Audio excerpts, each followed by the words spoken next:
আল্লাহর নবী নিজেই বলে তিনটা সময় হবে ভয়ানক হাসরের মাঠে। একটা হলো আমলনামা দেওয়ার সময়, নেক আমল ওজন করার সময়, 3 নাম্বার হলো ফুলসিরাতের কিনারায়। তিনটা সময় ভয়ানক। এর মধ্যে একটা হলো বামপন্থীরা যখন বাম দিকে আমলনামা নিবে, অস্তিত্ব থাকবে না, ভয়ানক একটা রূপ ধারণ করবে। আল্লাহ বলবেন ফেরেশতারা রে, এই নাফরমানটারে দুনিয়াতে আমি সময় দিলাম, আমি আল্লাহ হায়াত দিছিলাম লম্বা, আমার খাইছে, আমার পড়ছে, আমার জমিনে বুক ফুলাইয়া হাঁটছে, আমি আল্লাহ গোলামি করলো না, আমি আল্লাহর গোলামি করে নাই। এই বান্দা এত বড় নাফরমান,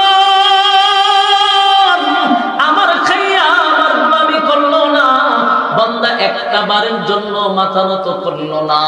আজকে আমার সামনে আসছে রেজাল্ট নিয়া, দে বাম হাতে দে, স্বাভাবিক ভাবে দিবে না, বাম হাত তারে ছুরির মতো দাঁড়ালো করবে, বুক বরাবর ছিদ্র করবে, পিছন দিকে টেনে হেসড়ে হাতটা বাহির করবে, আমলনামা বাম হাতে দড়ায়া দিবে, কিন্তু চেহারা সামনে, হাত হলো পিছনে।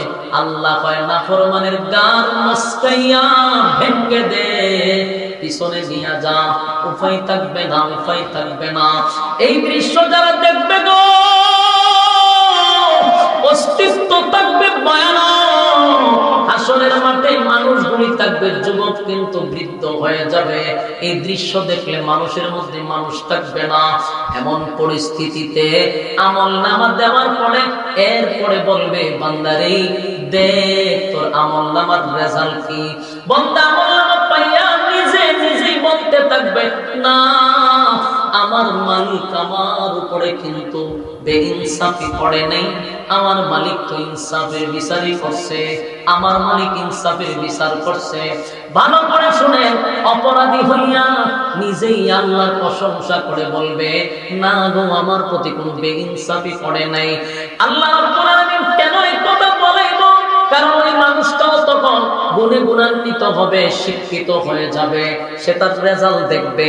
ছোট্ট একটা আমল করছিল, সেটাও কিন্তু সেদিন দেখানো হবে, ছোট্ট একটা অপরাধ করছে, সেটাও দেখানো হবে। আল্লাহ তার প্রতি কোনো জুলুম করবে না, বেইনসাফিও করবে না।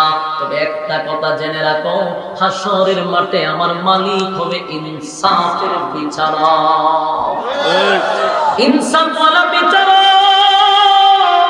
পৃথিবীর যত বেইনসাফি বিচারক আছে রে, সব বিচারক গুলা সেদিন ধরা পড়ে যাবে। একটা বেইনসাফি বিচারক আল্লাহর কাঠগড়ার থেকে বাঁচতে পারবে না। এক ব্রাহ্মণবাড়িয়ার মানুষ দিলের কান লাগায় শুনে, যারা বেইনসাফি বিচার কায়েম করে, বাজারে হাটে দোকানে পাটে গ্রামে মহল্লায় অনেক সর্দার আছে যাদেরকে মাতব্বর বলা হয়। সালিশ দরবার যারা করে, এখান থেকে নিয়ে হাইকোর্ট পর্যন্ত প্রত্যেক জায়গার বিচারকের মধ্যে বেজাল আছে না নাই? মানুষের মধ্যে এত জুলুম, এত জুলুম। 16টা বছর মানুষ ইনসাফের বিচার বাংলার জমিনে পায় নাই।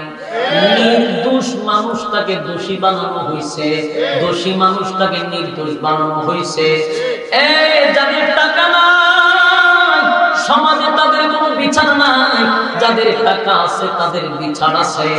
আমাদের সালিশ দরবারের সাধারণ গ্রামগঞ্জের বিচারক, এদেরকে দিয়া বিচার করাইতে গেলেও টাকা লাগছে, সিগারেটের প্যাকেট পকেটে ঢোকানো লাগছে। কথা শুনছেন? এই বাউতাবাজি দান্দাবাজি আছে না? আছে। 3 দিনের বিচার তারে নিছে, 1 দিনের বিচার, 1 ঘন্টার বিচার তারে 7 দিন ঘুরাইছে। বাস্তব না বাস্তব? তোর একটা সেন্টিমেন্ট বিচারক হইল 5 জন, এই 5টা ঘুরায় একসাথে সাহা, একসাথে চলে। বিচার হইলে 2 জন বাঘ হয়ে যায়, বাঘ হয়ে বোঝা যায় চিরশত্রু। একটা অভিনয় করে কইরা হয় বিচার আজকে হইতো না, আগামী সপ্তাহে বিচার। এরকম করতে করতে এটার নেয় 3 মাস। বাস্তব না বাস্তব? যেই ব্যক্তি বিচার ডাক দেয়, হের চা আর বিস্কুট খাওয়াইতে হয়তো আরো অর্ধেক ফকির হবে।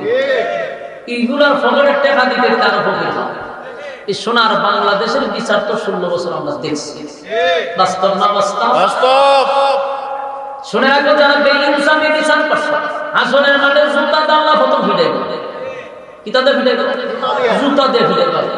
বলে আরে জুতা দাও ভাই, একটা বাইরে হলো আরেকটা বাইরে তদা বাইরে সারাটা জীবন বেইনসাফি বিচার করছে আইনসাফওয়ালা বিচারকের কাছে ধরা পড়বে বাস্তব না বাস্তব প্রত্যেকটা সেক্টরে কয় জায়গার কথা বলবেন 16 বছর কি যে লুটপাট বাংলাদেশ হয়েছে সাধারণ একটা পিওনের চাকরি করতে গেল তার কয়েক লাখ টাকা ঘুষ দিতে হয়েছে বাস্তব না বাস্তব সব জায়গায় টাকা টাকা টাকা রাস্তায় সাদা এখানে সাদা ওখানে সাদা পুলিশের সাদা ওম্মাদ বোমা সাদা সাদা পুলিশ একটা বাহিনী বাংলাদেশ এই গুন্ডা বাহিনীগুলো এদের সরকারের ডেস্ক কইরা এরাও কিন্তু সাদাবাজি করছে রাস্তা আরে একটা টাক থেকে রিস্কা থেকে সিএনজি থেকে অটো থেকে বিক্ষুকের করে বিক্ষুক তারা সরকারি টাকা দেয় এরপরও সাদাবাজি করছে এরা তো পুলিশ ছিল না এরা ছিল আওয়ামী লীগের মতো গুন্ডা বাহিনী কি বাহিনী যেটি বালা আছে এখন এদেরকে তো শ্রদ্ধা করি যারা স্বৈরাচারের দোষর এখনো আছে এদেরকে পুলিশ না এরা হলো গুন্ডা বাহিনী এই আম্মাজানের অনেক জানোর সন্তান এখনো কিন্তু আছে কিছুদিন আগে আমি ঢাকা গাজীপুর প্রোগ্রাম করে আসতেছি জয়দেবপুর রেল স্টেশনটা ক্রস করতেছি দেখি 8-10 জন ফুকায় ফুলাপান মুখে লাল কাপড় বাইদা হাতে দাও লইয়া ডাকাতি করতেছে ওপেন গাড়িতে বসে আমার চোখের সামনে হইতেছে রিস্কাতে মানুষ নামে দাও দূরে দূরে জিনিস নিতেছে 10 হাত দূর 2 গুন্ডা বাহিনী খানা পুলিশের পোশাক পরা তখন আমি বললাম যে স্যার আপনাদের সামনে ডাকাতি হইতেছে আপনারা এখানে দাঁড়ানো একটু যান হেল্প করেন আমার উত্তর দেয় যেই জাতি পুলিশের উপরে হামলা করে এদের নিরাপদ পুলিশে দিব কেমনে তখন আমি বলছি যেটা শেখ হাসিনার অবৈধ সন্তান এরা অবৈধ সন্তানগুলি এখনো বাংলাদেশে আছে এই কুত্তা বাহিনী বলাকে যতদিন পর্যন্ত স্বরাষ্ট্র যারা আছেন এখনকার সরকার যারা আছে যদি কুত্তা বাহিনী চেঞ্জ না করেন বিপদ কিন্তু সামনে আসে মানে এরা জনগণের এখন হেফাজত করে না কারণ টেকা নাই আগে তো রাস্তায় সাদা করছে এখন ডাকাতি ওপেন বাইরে গেছে প্রতিটা জায়গাতে ডাকাতি হইতেছে আপনারা জানেন রাস্তা দিয়ে আমরা চলি বহু বক্তাদের গাড়ি এখন রাস্তায় রাস্তায় আটকাইতেছে ডাকাতি হচ্ছে কেন করে ওই যে অবৈধ সন্তান রয়ে গেছে ডাকাতি তারা করতেছে মানুষের মধ্যে আতঙ্ক সৃষ্টি করতেছে এই জন্য আমি সরকারকে বলবো রাস্তাঘাটের দিকে একটু নজর দেন কারণ পুলিশ থাকলেও আমরা উত্তর দেয় যে জাতি পুলিশকে মারে এই জাতি পুলিশ জাতির হেফাজত করবো কেন তোরে কি চাকরি দিচ্ছে জনগণের বন্ধু জানমালের হেফাজত করবি তুই খেয়ানত করতেছিস মূল উদ্দেশ্যটা না আগে ডিউটি পালন করছে রাস্তার থেকে সাদা তুলছে এখন ডিউটি পালনও করে না সাদাও না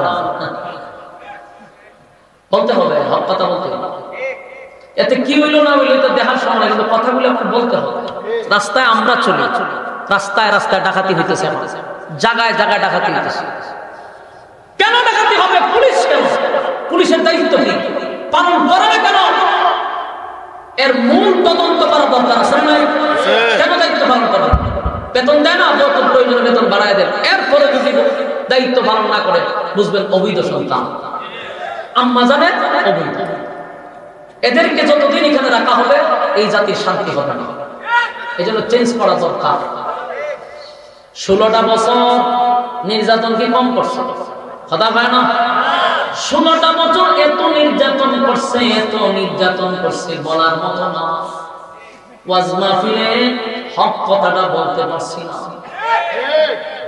লামার পরে কইতো আসেন থানায় একটু বেসা খেয়ে যান এরাই কইতো